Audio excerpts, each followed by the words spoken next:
दिवाकर एक गरीब किसान है जो फल और सब्जियां उगाकर अपना परिवार पालता है। वो अपने बगीचों में गोबर और बाकी जैविक खाद का प्रयोग किया करता है, जिससे उसकी उगाई बहुत सी चीजें ताजा होती है और सभी ग्राहक उससे ही फल और सब्जियां खरीदते हैं। अरे दिवाकर बाबू, ये पपीते कैसे दिए? 50 रुपए के हैं। 2 पपीता दे दीजिए। ये लीजिए 100 रुपए। दिवाकर के पास ग्राहकों की कमी नहीं है, पर उसी के बगल में ठेला लगाए बैठे भैरव के पास दिन में सिर्फ 1-2 ग्राहक ही आते हैं, क्योंकि भैरव फल और सब्जियां उगाने के लिए रासायनिक खाद का प्रयोग करता है, जिससे उसकी उगाई चीजें ताजी नहीं होती और उसकी आमदनी भी कम होती है और इसी वजह से वो दिवाकर से जलता है। इसका जल्द ही कुछ करना पड़ेगा, नहीं तो ये मेरा पूरा धंधा चौपट कर देगा। भैरव कुछ सोचने लगता है। बहुत सोचने के बाद भैरव के दिमाग में एक आइडिया आता है। वो दिवाकर को फंसाने की साजिश करता है। सुनो दिवाकर भाई, तुम्हें पता है सरकार ने किसानों को सरकारी बीज देने की बात कही है। अरे ये तो बहुत अच्छी खबर सुनाई है भाई तुमने। अच्छे बीज मिलेंगे तो हम लोग और भी अच्छे से फल सब्जियां उगा सकते हैं। तो देर किस बात की है? चलो मैं बीज लेने जा रहा हूँ, तुम भी साथ में चलो। भैरव अपने साथ दिवाकर को ले जाता है और उसे एक सरकारी बीज भंडार से बीज के कुछ पैकेट्स देता है। बीज लेने के बाद दिवाकर वहाँ से चला जाता है और भैरव अपनी चाल चलता है। वो अखबार में खबर छपवाता है कि सरकारी बीज भंडार से एक आदमी ने बीज चोरी किए हैं। भैरव उस अखबार को लेकर दिवाकर के पास जाता है। देखो दिवाकर भाई, किसी ने सरकारी बीज भंडार से बीज चोरी किए हैं और तुम्हारे पास भी कुछ पैकेट बीज के हैं, इसीलिए पुलिस तुम्हें भी पकड़ सकती है। पर ये बीज के पैकेट तो तुमने मुझे दिए हैं ना? हाँ मैंने दिए थे, पर ये बात पुलिस को थोड़ी पता है कि किसको बीज मिले हैं और किसने चोरी की है। तो अब मैं क्या करूं? जब तक ये मामला शांत नहीं हो जाता तुम यहाँ से कहीं दूर चले जाओ। पर मैं जाऊं कहाँ? मैं तुम्हें ले चलता हूँ। भैरव दिवाकर को लेकर दूर एक घने जंगल में जाता है, जहाँ पर एक अंग्रेजों के जमाने का जेल बना हुआ है। तुम कुछ दिन इसी जेल के अंदर छिपे रहो, बाद में मैं तुम्हें वापस बुला लूंगा। तुम्हारा बहुत बहुत धन्यवाद भाई, तुमने मुझे उस बेमतलब की आफत से बचा लिया। भैरव वहाँ से वापस आ जाता है और दिवाकर जेल के अंदर एक तहखाने में छिपकर रहने लगता है। अच्छा हुआ जो दिवाकर का बच्चा यहाँ से चला गया। अब लोगों के पास मेरी फल सब्जियाँ खरीदने के अलावा कोई दूसरा रास्ता नहीं होगा। और भैरव महंगे दाम पर फल और सब्जियाँ बेचने लगता है। भाई साहब, आलू कितने रुपए किलो हैं? 100 रुपए किलो। पर ये तो बहुत ज्यादा महंगा है। मैं तो ऐसे ही बेचूंगा, नहीं लेना है तो जाकर शहर से खरीद कर लाओ। ग्राहक को मजबूरी में भैरव से सब्जियां खरीदनी पड़ती है।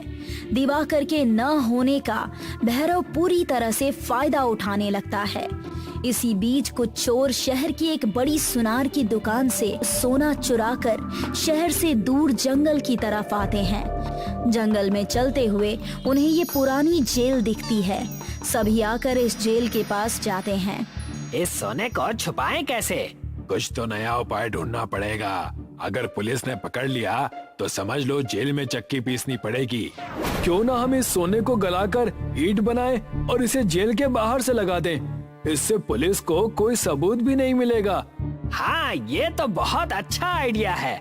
वैसे तुम चोर हो, पर तुम्हारा दिमाग तो पुलिस से भी तेज है। सभी चोर शहर से चुराए हुए सोने को आग से पिघलाते हैं और उनसे ईंट बनाने लगते हैं।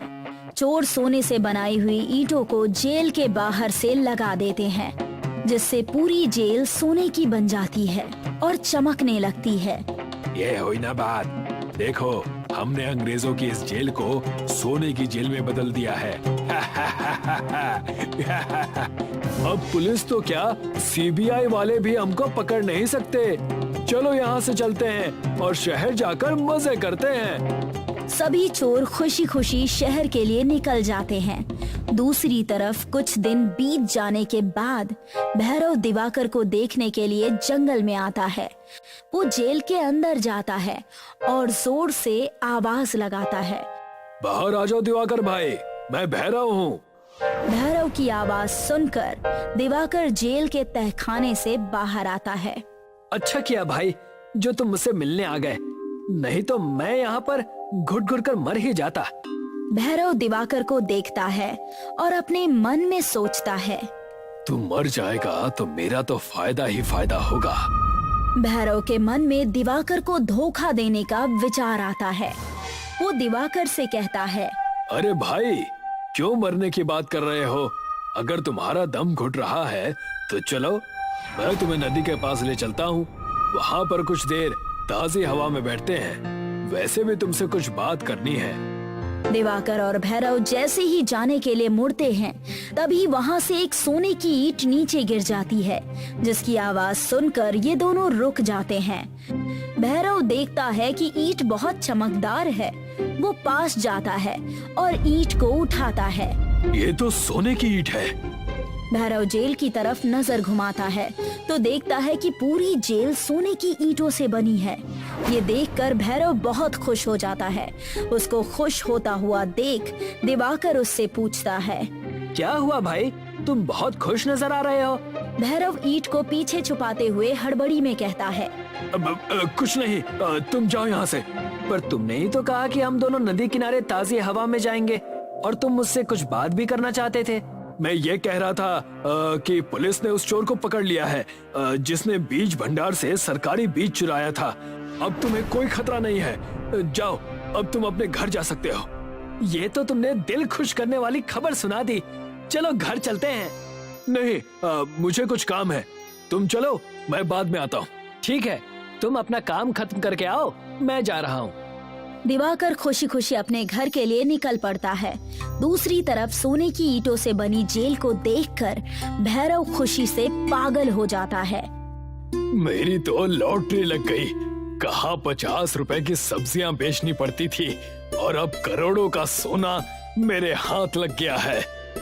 भैरव जेल की दीवारों पर लगी सोने की ईंटों को निकालने लगता है और पास में पड़े एक थैले में सोने की ईंट भरने लगता है।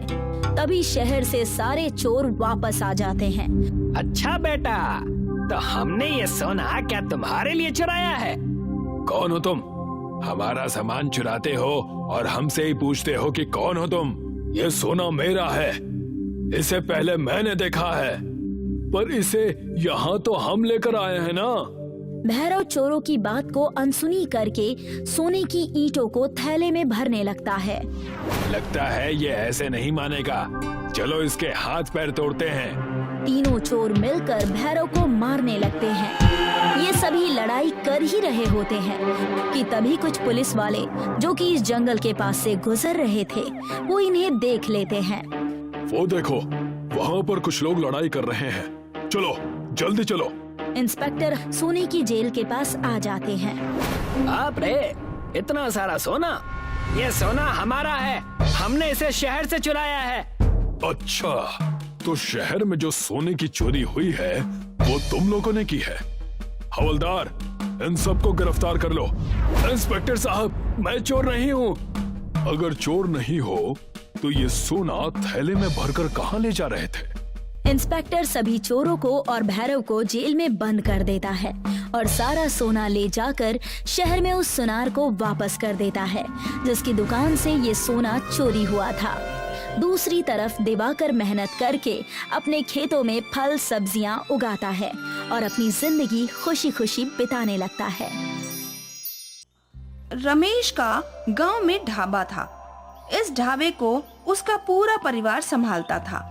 उसकी पत्नी पराजक्ता और बेटी मीना खाना पकाया करते थे और वो और उसका बेटा शुभम ग्राहकों को संभाला करते थे। पर गांव में उनका ढाबा कुछ खास चल नहीं रहा था, इसीलिए रमेश परेशान था। प्राजक्ता, ऐसे कैसे चलेगा? हमारे गांव के ज्यादातर लोग शहर में चले गए हैं। दिन ब दिन हमारी आमदनी घटती जा रही है। अभी मीना की शादी के लिए भी पैसे इकट्ठे करने होंगे। फिक्र मत कीजिए, भगवान है, वो हमारी जरूर मदद करेंगे। हाँ, अब उनसे ही आशा है। हम तो अपनी पूरी कोशिश कर रहे हैं। रमेश और पराजक्ता की बातें उनके बेटे शुभम ने सुन ली और वो सोचने लगा। मुझे कुछ भी करके माँ पापा की मदद करनी होगी। और ऐसे ही सोचते सोचते वो चलते चलते नदी के किनारे आ गया। शुभम का गांव एक नदी के किनारे था और यही नदी उसके गांव को कई और गांव से जोड़ा करती थी। शुभम अपनी नाव में बैठ गया और चप्पू चलाने लगा। पापा बोल रहे थे कि हमारे गांव के अधिकतर लोग शहर जा चुके हैं, पर आसपास के गांव में तो लोग हैं ना। हम अपना खाना उन्हें बेच सकते हैं, पर कैसे? वो सोच ही रहा था कि तभी उसका ध्यान एक दूसरी नाव पर चाय बेच रहे आदमी पर गया। चाय ले लो, चाय चाय, बस 5 रुपए, चाय ले लो। काका मुझे एक चाय देना। शुभम उस नाव के नजदीक गया और उसने देखा कि चाय वाले ने अपनी नाव में चूल्हा लगा रखा था और वहीं चाय बनाकर बेच रहा था। काका, ये तो आपने बहुत सही किया है। नाव पर चाय, कमाल है। पहले मैं भी दुकान में चाय बेचता था बेटा, पर इतनी आमदनी नहीं हो रही थी, तो सोचा नाव पर बेचूं, और मेरा फैसला सही निकला। अब सुबह निकलता हूँ और एक गांव से दूसरे गांव दिन भर चाय बना बना कर बेचता रहता हूँ। धन्यवाद काका। किस लिए? मेरी मदद करने के लिए। शुभम ने नाव मोड़ ली और वापस अपने गांव पहुंच गया। अब पापा, अब मुझे एक रास्ता मिल गया है। कैसा रास्ता बेटा? आमदनी बढ़ाने का। पापा, हम नाव पर खाना बेचेंगे। क्या? हाँ माँ, अभी मैं नदी पर गया था। वहाँ एक काका नाव पर चाय बेच रहे थे और वो बोल रहे थे कि दिन भर चाय बिकती रहती है उनकी। वो कभी इस गांव में तो कभी उस गांव में चाय बेचते रहते हैं। उनकी आमदनी भी कई गुना बढ़ गई है। पापा, हमें भी उन काका की तरह खाना नाव पर ही बेचना चाहिए। पर ये कैसे होगा? हो सकता है नाव पर छोटा गैस वाला स्टोव लगाकर लोगों को गरम गरम खाना मिलेगा और हम कई गांव में पहुंचकर अपनी आमदनी भी बढ़ा सकते हैं। वैसे आइडिया तो अच्छा है बेटा, हम कोशिश कर सकते हैं। बस कुछ चीजें खरीदनी पड़ेंगी। शुभम का आइडिया उसके पूरे परिवार को बहुत पसंद आया था। वो सब लोग नाव पर ढाबा खोलने के लिए तैयार थे। रमेश और शुभम ने बाजार जाकर छोटे गैस वाले स्टोव खरीद लिए और फिर उन्होंने अपनी नाव पर स्टोव और बर्तनों को सेट कर लिया। यहाँ पराजक्ता और मीना ने आधे से ज्यादा खाना बनाने की तैयारियां कर ली और फिर सारा तैयार सामान लेकर पराजक्ता और मीना नाव के पास पहुँचे। सभी ने भगवान से प्रार्थना की और अपनी नाव में निकल पड़े। दूसरे गांव के नजदीक पहुँचते ही खाना, स्वादिष्ट खाना, सब्जी, रोटी, पनीर, दाल, चावल, जो चाहिए सब मिलेगा। रमेश ने नाव किनारे ले ली और कुछ लोग उसकी नाव की ओर आए। अरे भाई, ये नया क्या है? ये नया ढाबा है। यहाँ आपको खाना मिलेगा, वो भी गरम गरम, कम दामों में। अच्छा, क्या क्या है खाने में आपके पास? दाल तड़का, चावल, पराठा, पनीर मखनी, गोभी की सब्जी, रोटी, छोले, पूरी भाजी। अरे बाप रे, इतना सब कुछ!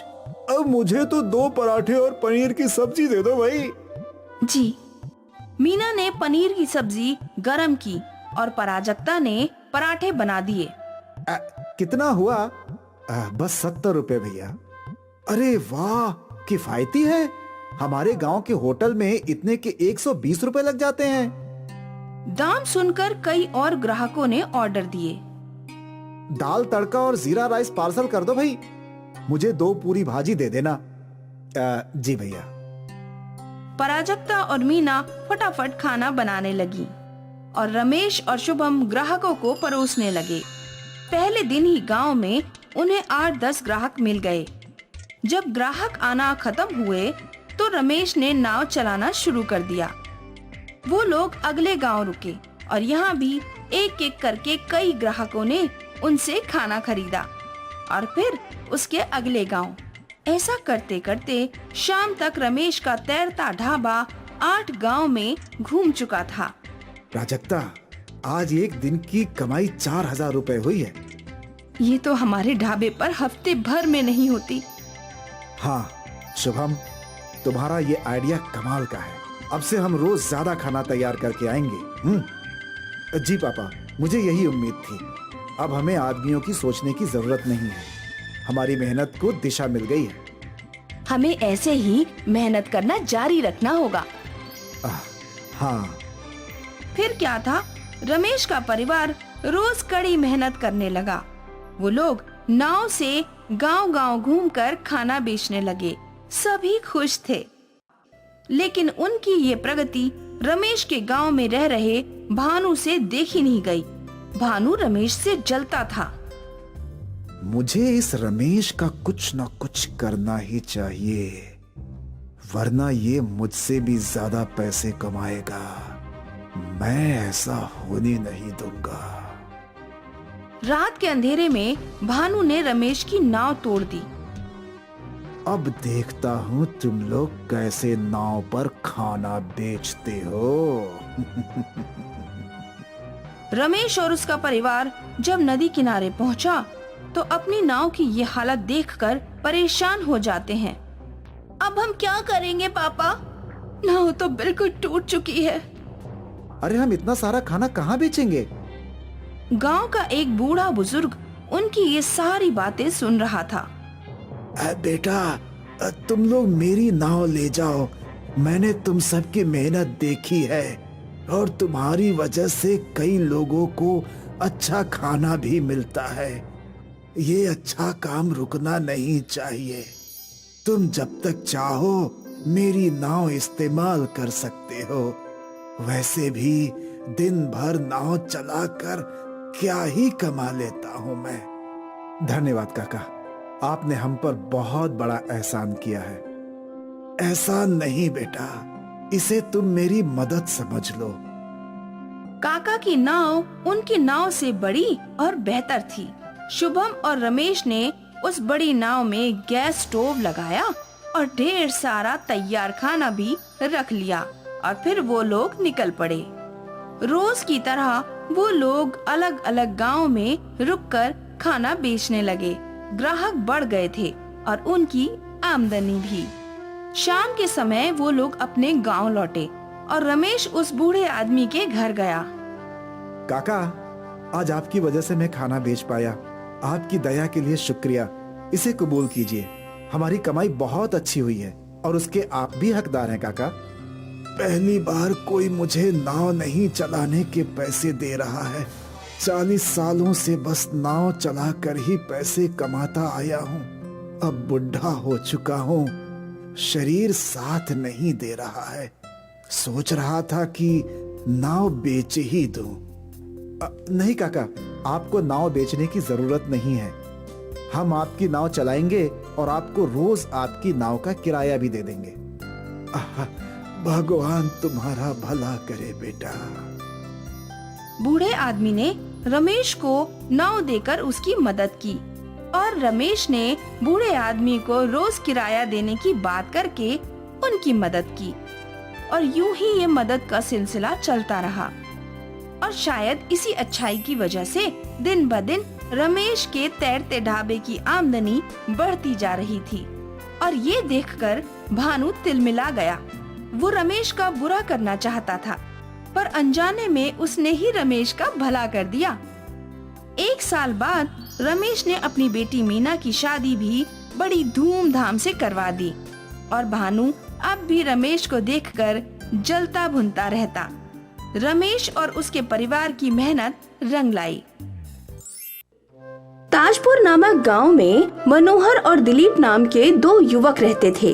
वे दोनों चोरी चकारी करके अपना पेट पालते थे। एक बार मनोहर और दिलीप एक मंदिर के सामने खड़े थे कि तभी उनके पास एक कार आकर रुकी। उस कार में से एक साधु और उसके कई चेले उतरे। साधु को देखते ही लोग उस पर फूल बरसाने लगे और उसके चरणों में ऐसे गिरने लगे कि मानो भगवान स्वयं धरती पर उतर आए हों।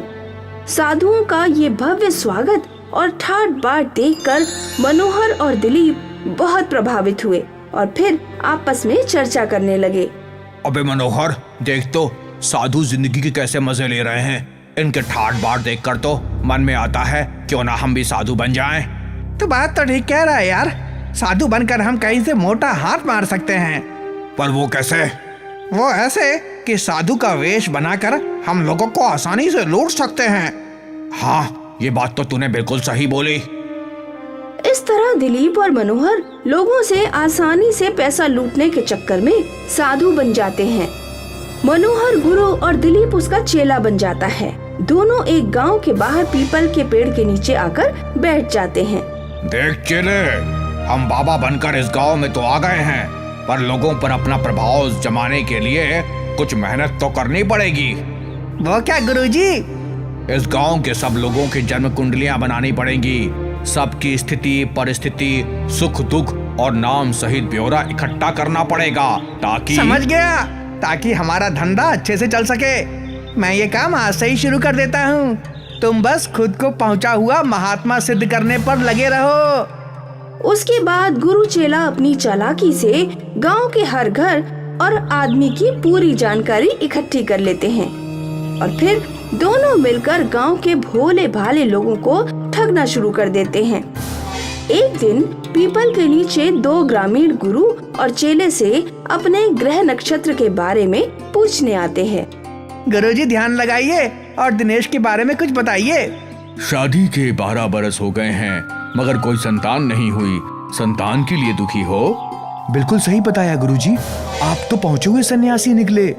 हमारे गुरुजी बंद आँखों से मन की बात पढ़ लेते हैं भाई। क्या गुरुजी कुछ भी बता सकते हैं? अरे नहीं, अब तो गुरुजी के ध्यान का समय हो गया है। अब आप लोग जाइए, कुछ पूछना है तो कराइएगा। ये कहकर गुरु फिर से ध्यान करने लगते हैं और फिर अगले दिन गुरुजी, बालक का कष्ट तो बता दिया, अब इस कष्ट का निवारण भी बताइए। हाँ गुरुजी, आप तो पहुँचे हुए सन्यासी हैं, कोई ऐसा उपाय बताइए जिससे मुझे भी संतान सुख प्राप्त हो। दिनेश के ये पूछने पर गुरुजी कहते हैं, महादोष है, तुम्हारी राशि में महादोष चल रहा है बालक। जब तक वो दोष दूर नहीं होगा तब तक तुम बाप नहीं बन सकते हो। गुरुजी, इस दोष को दूर करने के लिए क्या करना होगा? सूरज देवता को प्रसन्न करना होगा बालक। पूरे 20,000 का खर्चा आएगा। गुरुजी, पर सूरज देवता मान तो जाएंगे ना? अगर तुम पैसा ले आए तो उनको मनाना मेरे बाएं हाथ का खेल है। जय हो गुरुजी की, जय हो गुरुजी की, जय हो गुरुजी की। इस तरह दिनेश सहित सभी ग्रामीण गुरुजी की जय जयकार करते हुए अपने अपने घर चले जाते हैं और उनके जाते ही वाह गुरुजी, धंधा तो चल निकला, अब तो ऐशी ऐश है हमारे। तू देखता जा चेले, इन अनपढ़ गांव वालों को सूरज देवता के नाम पर कैसे पागल बनाऊंगा कि ये सब अपनी सारी कमाई लाकर मेरे चरणों में रख देंगे। कुछ दिनों में सभी गांव वाले गुरुजी को सिद्ध महात्मा मानकर उनकी हर बात पर भरोसा करने लगते हैं और गुरुजी का नाम दूर दूर के गांव तक फैल जाता है। उनके पास इतना धन आने लगता है कि वे अपने रहने के लिए एक शानदार आश्रम बना लेते हैं। गुरुजी, कोई ऐसा उपाय बताइए जिससे घर की आमदनी दुगनी हो जाए।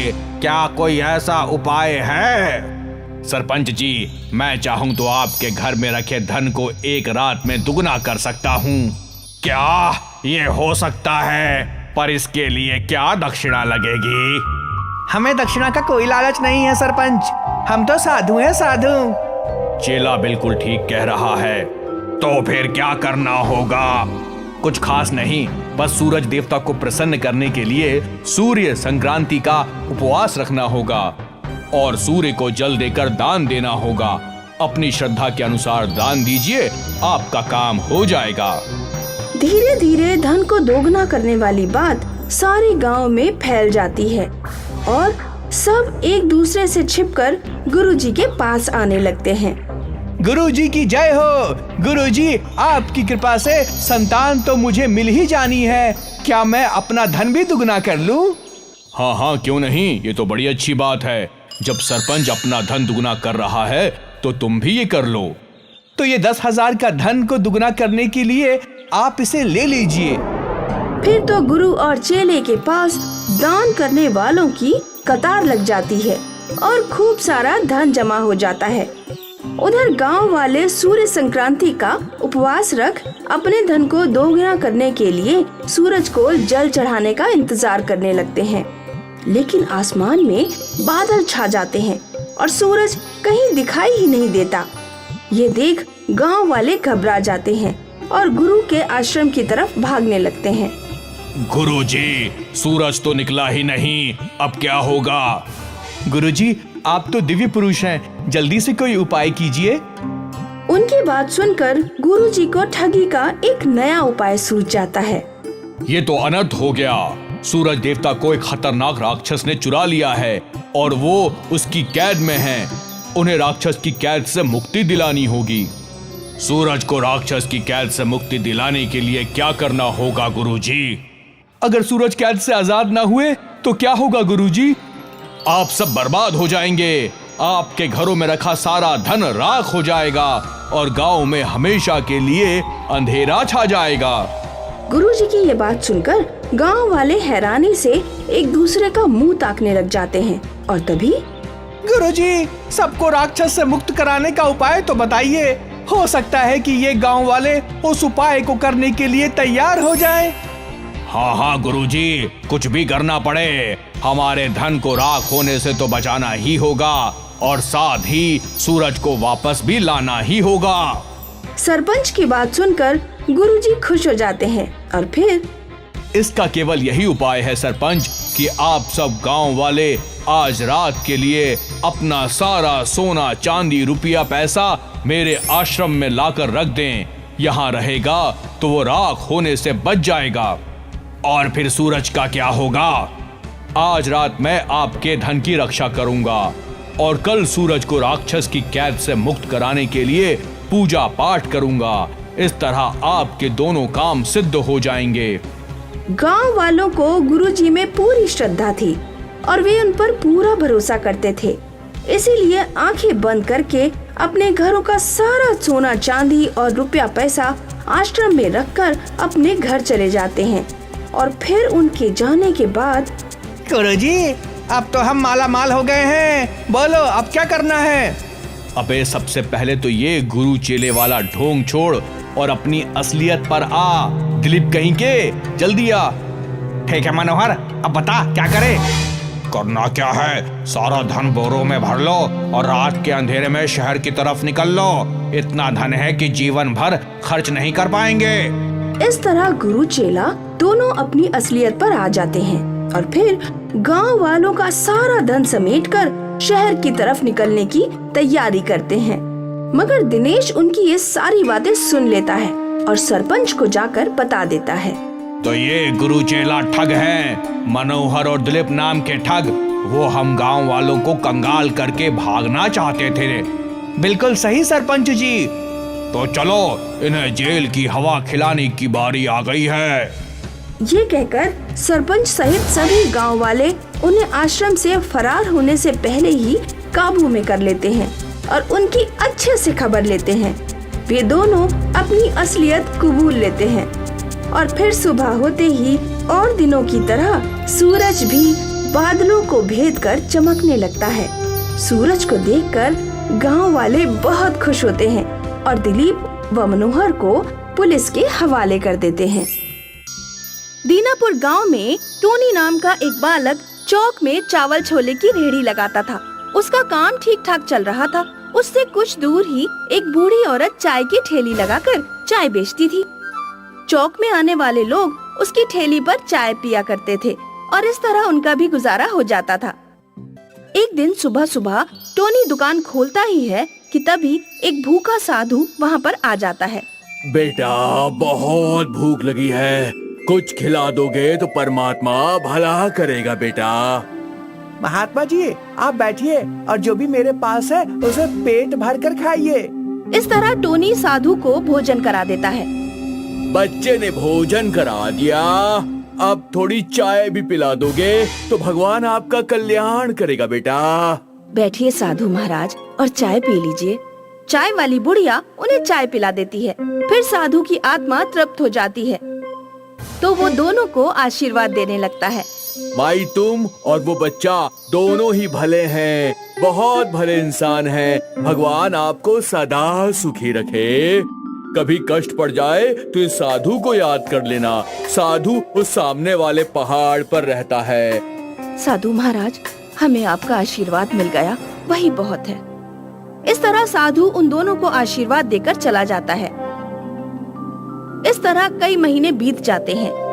फिर एक दिन बहुत गर्मी पड़ रही होती है तो चाय वाली बुढ़िया को अचानक से न जाने क्या होता है कि वो चक्कर खाकर जमीन पर गिर जाती है और टोनी उसे देख लेता है।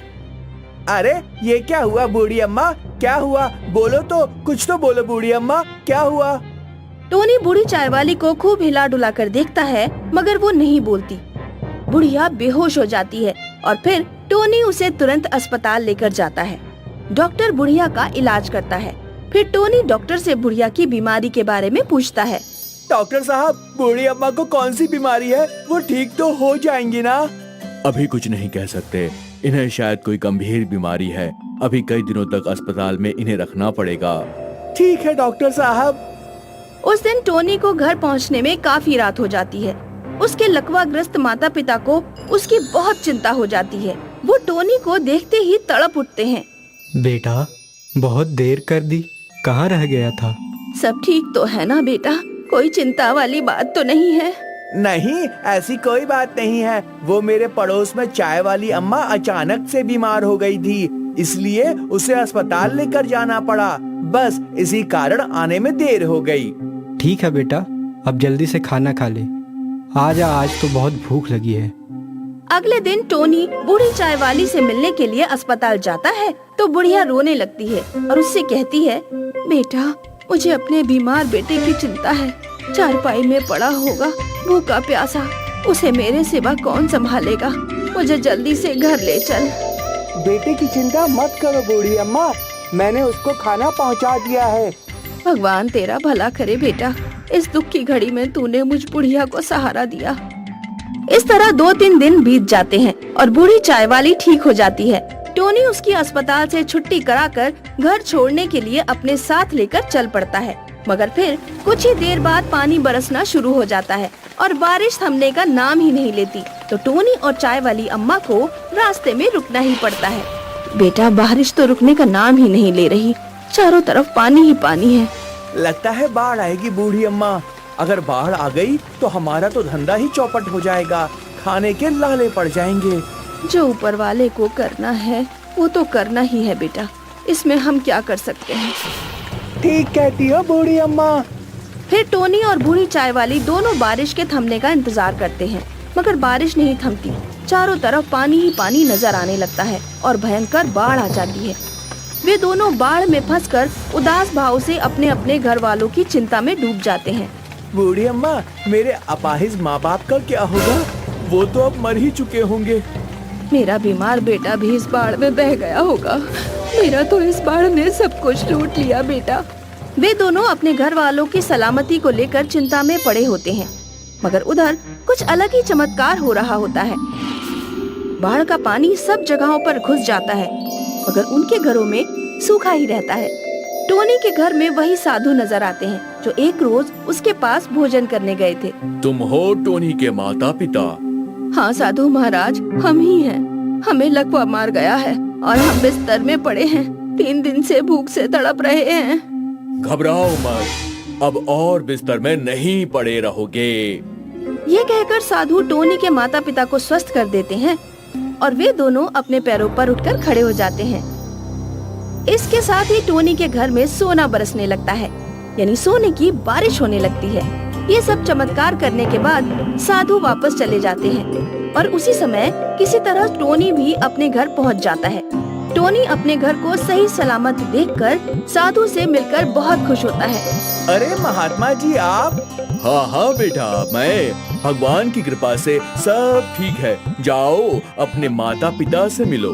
फिर जैसे ही टोनी घर में घुसता है तो देखता है घर में सोने की बारिश हो रही है। उसके माता पिता दोनों अपने पैरों पर खड़े हैं। ये देखकर टोनी की खुशी का ठिकाना नहीं रहता। साथ ही उसके माता पिता भी उसे देखकर फूले नहीं समाते। देखो बेटा देखो, हम ठीक हो गए और घर में सोना बरस रहा है। पर ये सब हुआ कैसे? सब उसी साधु का चमत्कार है बेटा। वो अभी अभी यहाँ से गए हैं। ये चमत्कार देखकर टोनी बहुत खुश होता है और साधु का धन्यवाद करता है। मगर तभी उसको गरीब बूढ़ी अम्मा और उसके बीमार बेटे की याद आ जाती है। उनकी याद आते ही वो तुरंत कुछ सोना उठाकर बुढ़िया के घर जा पहुँचता है। बूढ़ी अम्मा, ये कुछ सोना रख लो। मेरे घर साधु की कृपा से सोने की बारिश हुई है। जो चमत्कार तेरे घर में हुआ बेटा, वही चमत्कार यहाँ भी हुआ है। उसी साधु ने मेरे बेटे को ठीक कर दिया और मेरे घर में भी सोने की बारिश की है। ये सुनकर टोनी की सभी चिंताएं दूर हो जाती हैं। वो इस चमत्कार और मेहरबानी के लिए उस दयालु साधु का बार बार हृदय से आभार प्रकट करता है। ये कहानी है रामपुर के नंदू की। नंदू अपने परिवार के साथ रामपुर में रहता था। वैसे तो नंदू लकड़हारे का काम किया करता था, लेकिन उसका सपना था कि वो ट्रेन का टीसी बने। आजकल मेरी ग्राहकी इतनी बढ़ गई है कि मुझे पढ़ाई करने का समय ही नहीं मिल पा रहा है। अरे क्या नंदू भाई, मुझे तुमसे एक लकड़ी का बड़ा सा कपाट बनवाना है। मैं बना तो दूंगा भैया, लेकिन काफी समय लगेगा। देख लो, हो सके तो कहीं और से बनवा लो।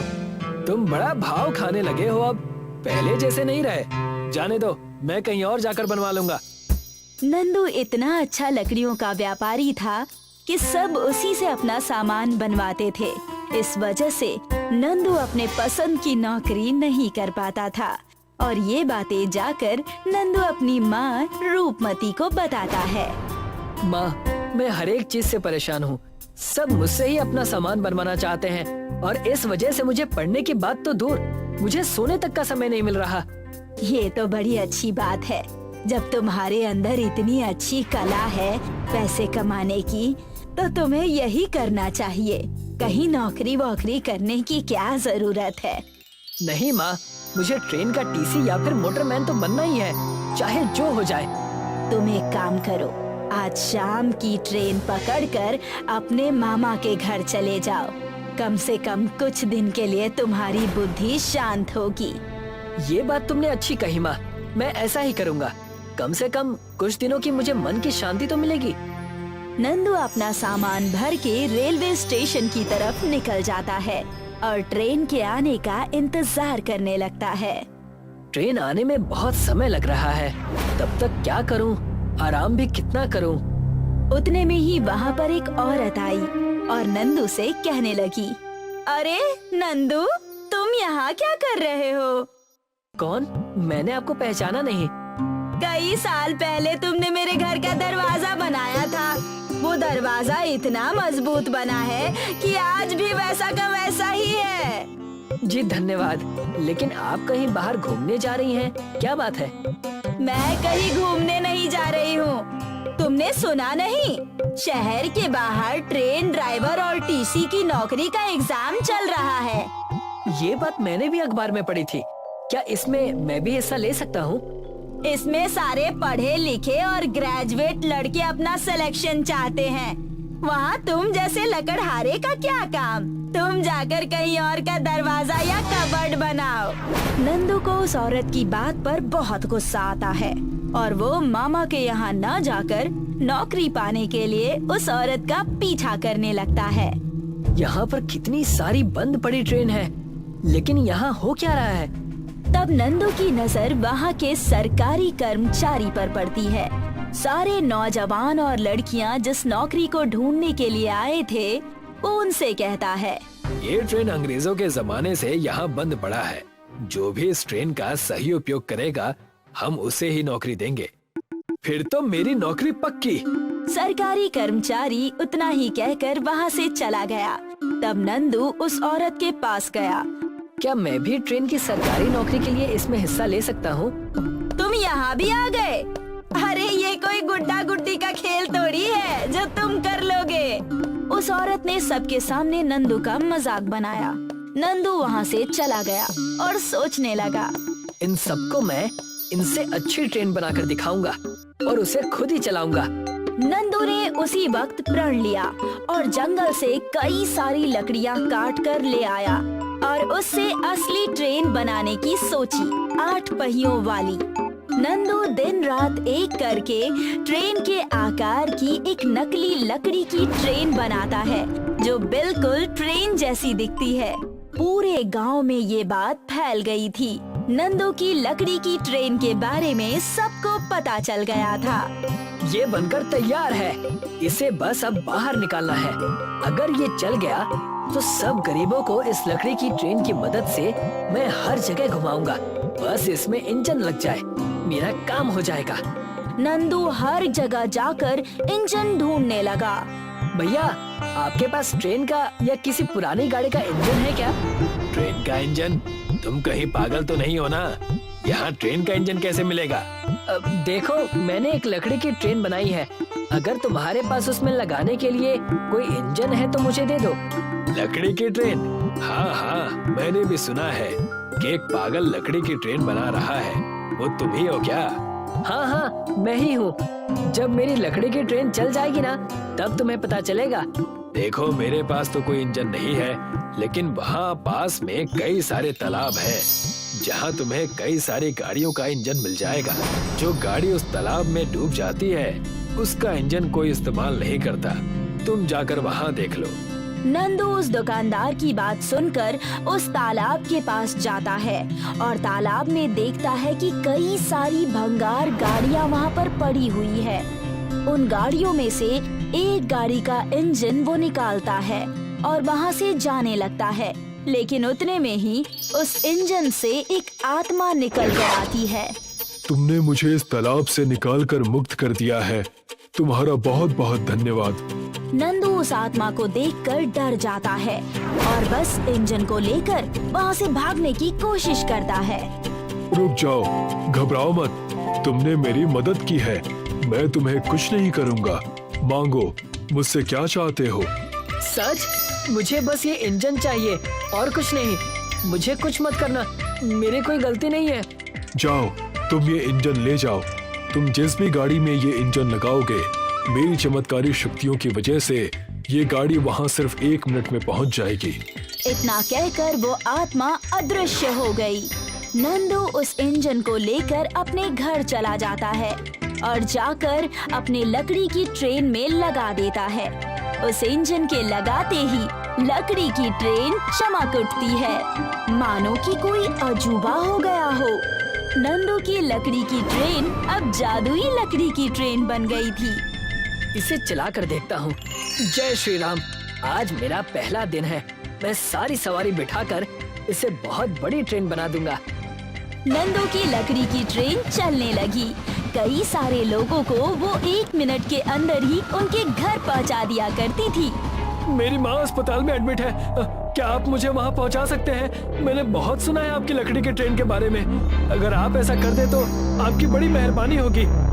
आ जाओ, सवारी छोड़ना और ले जाना, यही तो मेरा काम है। आ जाओ। उस आदमी को जादुई लकड़ी की ट्रेन की मदद से नंदू ने तुरंत ही हॉस्पिटल छोड़ दिया।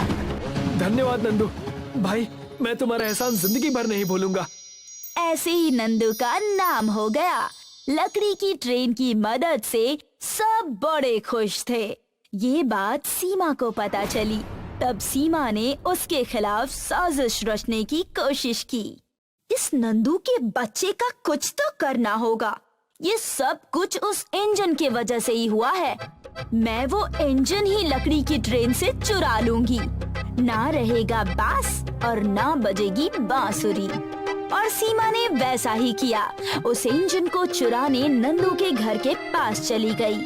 वहाँ जाकर उसने देखा कि लकड़ी की ट्रेन खड़ी है और वो जैसे ही लकड़ी के ट्रेन के करीब उस इंजन को चुराने पहुँची, इंजन को छूते ही इंजन में से करंट निकलने लगा और करंट जोर से सीमा को लगा। ओए माँ! करंट! करंट! सीमा की चीखें सुनकर नंदू वहाँ पर पहुँच गया। और लकड़ी के बांस से उसे इंजन से अलग किया। धन्यवाद नंदू, तुमने मेरी जान बचा ली। तुम यहाँ इंजन चोरी करने आई थी, ये बहुत गलत बात है। मुझसे बहुत बड़ी गलती हो गई, मुझे माफ कर दो। मैं तुम्हें तब माफ करूँगा जब तुम मेरे साथ इस लकड़ी की ट्रेन में काम करोगी। ये भी कोई पूछने की बात है, मैं जरूर करूँगी। सीमा और नंदू मिलकर अब सबको लकड़ी की ट्रेन की मदद से अपने अपने घर पहुंचाने लगे। रामेश्वर के परिवार में उसके 2 शादीशुदा बेटे हैं जो हमेशा आपस में लड़ते रहते हैं। इसी वजह से रामेश्वर दोनों को अलग करने का फैसला लेते हैं। तुम दोनों हमेशा आपस में लड़ते रहते हो, इसीलिए मैंने फैसला किया है कि अब तुम दोनों अपने अपने परिवार के साथ अलग रहोगे ताकि घर में शांति बनी रहे। मैं घर की सभी चीजों को दोनों में आधा आधा बांट दूंगा। रामेश्वर घर की सभी चीजों को अपने दोनों बेटों में बराबर बराबर बांट देता है, पर आखिर में इनकी एक गाय बच जाती है। मैंने तुम दोनों को सभी चीजें बराबर दी हैं, परंतु मैं इस गाय को तुम दोनों में नहीं बांट सकता, इसीलिए ये गाय मेरे पास रहेगी। रामेश्वर अब बारी बारी से दोनों बेटों के घर खाना खाने जाया करता था, पर कुछ समय बीतने के बाद दोनों बेटे रामेश्वर से चिढ़ने लगे। पिताजी, मेरा खुद ही इतना बड़ा परिवार है, मेरी बीवी थक जाती है सबके लिए खाना बनाते बनाते। कल से आप अपना खाना खुद बनाइए। रामेश्वर अपने बड़े बेटे को कुछ भी नहीं कहता और चुपचाप अपने छोटे बेटे के पास चला जाता है। बेटा, मेरे लिए कुछ खाना बचा है क्या?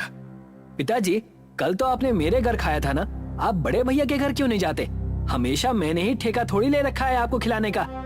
कोई बात नहीं बेटा, मैं भूखा ही रह जाऊंगा, मुझे खाना मत खिलाओ, पर कम से कम अपने इस बूढ़े बाप को इस बुढ़ापे में ताना तो मत सुनाओ। रामेश्वर समझ जाता है कि अब दोनों बेटे उसकी देखभाल नहीं करेंगे, इसलिए वो अपनी गाय को लेकर जंगल की तरफ चला जाता है। चलो गाय माता, अब इस घर में हम दोनों के लिए कोई जगह नहीं है, हम दोनों जंगल में रहेंगे। वहाँ तुम्हारे लिए हरा चारा होगा और मैं दूध पीकर काम चला लूंगा। गाय को साथ लेकर चलते चलते रामेश्वर एक घने हरे भरे जंगल में पहुंच जाता है। वो वहाँ पर घास फूस की मदद से गाय के लिए एक छोटी सी गौशाला बनाता है। गाय को वहाँ बांधकर वो खुद सामने ही एक बड़े से पीपल के पेड़ के नीचे जाकर भगवान की साधना करने लगता है। अब रामेश्वर सुबह शाम गाय का दूध पीता और भगवान की साधना में लीन रहता। इस हरे भरे जंगल में रामेश्वर को बहुत सुकून और शांति महसूस हो रही थी, पर तभी जंगल से गुजर रहे 2 लुटेरों की नजर रामेश्वर की गाय पर पड़ती है। ये गाय तो हमारे पास होनी चाहिए, इस बूढ़े के पास नहीं। दोनों लुटेरे रात के अंधेरे में कहीं से एक बैल लेकर आते हैं और उसे गौशाला में गाय की जगह पर बांधकर गाय को अपने साथ ले जाते हैं। गाय जोर जोर से रंभाने लगती है। रामेश्वर भगवान की साधना में इतना लीन रहता है कि उसे कुछ भी सुनाई नहीं देता। सुबह जब उसे भूख लगती है तो वो दूध दुहने के लिए गाय के पास जाता है। वो गौशाला में जाता है तो देखता है कि वहाँ पर गाय की जगह बैल बंधा है। रामेश्वर समझ जाता है कि उसके साथ छल हुआ है। हे भगवान, मैं आपकी साधना में इतना लीन था कि चोर मेरी गाय को उठाकर ले गए और मुझे पता भी नहीं चला, पर मुझे आप पर पूरा भरोसा है कि आप मुझे निराश नहीं करेंगे। रामेश्वर इतना कहकर पीपल के पेड़ के नीचे बैठकर दीपक जलाता है और भगवान की साधना में लीन हो जाता है। दूसरी तरफ दोनों लुटेरे उस गाय को ले जाकर एक साहूकार को बेच देते हैं। साहूकार जी, ये कामधेनु गाय है, इसका दूध बहुत पौष्टिक है, जिसे पीकर आपके बच्चे पहलवान बनेंगे, पहलवान। ये लो पैसे और गाय को बाहर खूंटे पर बांध दो। साहूकार लुटेरों को गाय के बदले 10,000 देता है। दोनों लुटेरे पैसे लेकर गाय को बाहर खूंटे पर बांधने के लिए जाते हैं, पर गाय इनके हाथों से छूट जाती है और भाग जाती है। अब क्या करेंगे भाई? पैसे तो मिल गए हैं ना, चलो जल्दी से भागो यहाँ से। दोनों लुटेरे यहाँ से भागकर होटल में खाना खाने के लिए जाते हैं। देखा कैसे बेवकूफ बनाया साहूकार के बच्चे को। छोड़ो वो सब, आज बहुत समय के बाद कुछ अच्छा खाना खाने को मिलेगा। बताओ क्या ऑर्डर करूं? कुछ भी मंगा लो, हमारे पास पैसों की कमी थोड़ी ना है। हम चाहे तो आज पूरे होटल का खाना एक साथ मंगा सकते हैं। लुटेरा होटल का मेन्यू कार्ड देखता है और उसमें से 2-3 सबसे महंगी डिश ऑर्डर करता है। दोनों लुटेरे अपने ऑर्डर का इंतजार करते हैं। दूसरी तरफ साहूकार दूध दुहने के लिए गाय के पास आता है तो देखता है कि खूंटे पर गाय है ही नहीं। साहूकार समझ जाता है कि उन दोनों लुटेरों ने उसके साथ धोखा किया है। वो पुलिस में दोनों लुटेरों की कंप्लेंट करता है। पुलिस वाले लुटेरों को ढूंढते ढूंढते होटल पहुंच जाते हैं, जहां दोनों लुटेरे अपने ऑर्डर किए गए खाने का इंतजार कर रहे हैं। भाई बहुत देर हो गई, तब से खाना नहीं आया। बड़ा होटल है ना, इसीलिए थोड़ी देर तो लगती है। तुझे ज्यादा भूख लगी है क्या? हाँ भाई, सुबह से कुछ नहीं खाया और ऊपर से काम भी मेहनत वाला था। पहले तो बैल को चुराया और उसे ले जाकर जंगल में बांध दिया और फिर वहाँ से गाय को चुराकर साहूकार के पास लेकर आए। पैदल चलते चलते भूख लग गई। अच्छा ठीक है, जरा रुक, मैं देखता हूँ। दूसरा लुटेरा होटल के वेटर को आवाज लगाता है। अरे भाई, आज खाना भी मिलेगा या फिर होटल की चमक दमक देखकर ही काम चलाना पड़ेगा? तभी पीछे से आवाज आती है, आपका खाना तैयार है सर। दोनों लुटेरे खुशी से पीछे मुड़ते हैं तो देखते हैं कि सामने पुलिस वाले खड़े हैं। ये सब देखकर दोनों घबरा जाते हैं। मैडम आप यहाँ? हाँ, आपको लेने आए हैं। पर क्यों? हमने क्या किया है? अरे कुछ नहीं किया, बस थाने में आपके लिए खाना तैयार है, चलिए। हम कहीं नहीं जाएंगे, पहले आप हमारा कसूर बताइए। लुटेरे की इस बात पर लेडी इंस्पेक्टर उसे जोर से एक थप्पड़ मारती है। थप्पड़ खाकर लुटेरा पुलिस से माफी मांगने लगता है और साहूकार से लिए हुए पैसे लौटा देता है। साहूकार जी के पैसे और हमें जाने दीजिए। अरे ऐसे कैसे जाने दें? आपके लिए तो हमने स्वादिष्ट खाना बना के रखा है, चलिए। पुलिस दोनों को ले जाकर जेल में बंद कर देती है और साहूकार के पैसे उन्हें वापस लौटा देती है। जंगल में रामेश्वर को भूख से चक्कर आ जाता है और वो जमीन पर गिर जाता है और उसकी साधना रुक जाती है।